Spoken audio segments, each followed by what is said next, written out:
Әлеге авыл Ульяновск-Саранск юлы буенда табигатьнең гаҗәеп тә матур урынына урнашкан. Елга чишмәләре дә, урманлы таулары да җитәрлек. Кайсы гына якка күз салсаң да гаҗәеп манзара ачыла. Монда бит инде рус авылы, но монда да татарлар яшиләр. Ничек булса да. Монда да бер эштә бер татар әбейне кәҗә белән ясап куйдым, барыбер ничек булса да. Аркадий Пластов үз эшләренең байтагын туган ягына башлаган. Аның табигатен, кешеләрен, авыл урамнарын сурәтләгән. Аның бирдә яшәгән йорты, остаханәсе бүгенгә кадәр сакланган. Он же скотину держал. Вот смотри, здесь сараи, все, да, это много сараев. И он скотину также сено косил, также и хлеб убирали они, также он был на покосе. У него огромный тут огород.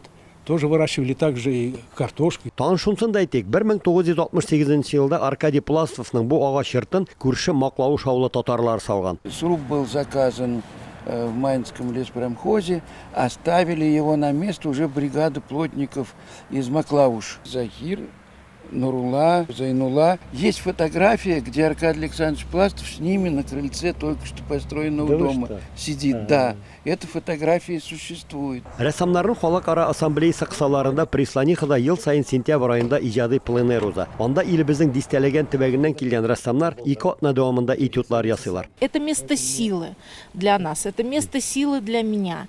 Это земля наших предков. Здесь всегда тепло, и маленькая Присланиха для нас является огромным миром нашего выдающегося земляка. Ердә эшләгән кешеләр көз һәм илһам биргәннәр Аркадий Пластовка. Шулай ук без дә шундый матурлыкка карап илһам алабыз. Казахстаннан килгән рәссам Мөршетдин Баратов Аркадий Пластовның фашист очып узды картинасын мәктәптә укыган елларда ук күргән идем ди. Аның туган ягына килеп чыгуыма әле дә күңел ышанып бетми ди. Это была такая мечта, которая взялась и осуществилась, потому что это нереально работать с такими сильными художниками, которые приехали со всей России, писать здесь, пленерить, рисовать совместно. Монда куатлык бере, хал бере. Ерегабаның картиналарын карагастагында халларым күберәк нитеп кетенмитте. Пластовның илһамы килеп кетте.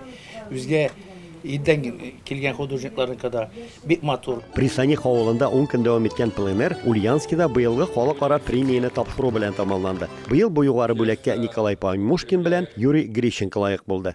Ульяновскидан Рамис Сафин, Әхмәт Мөдәрисов, Яңа Гасыр каналы.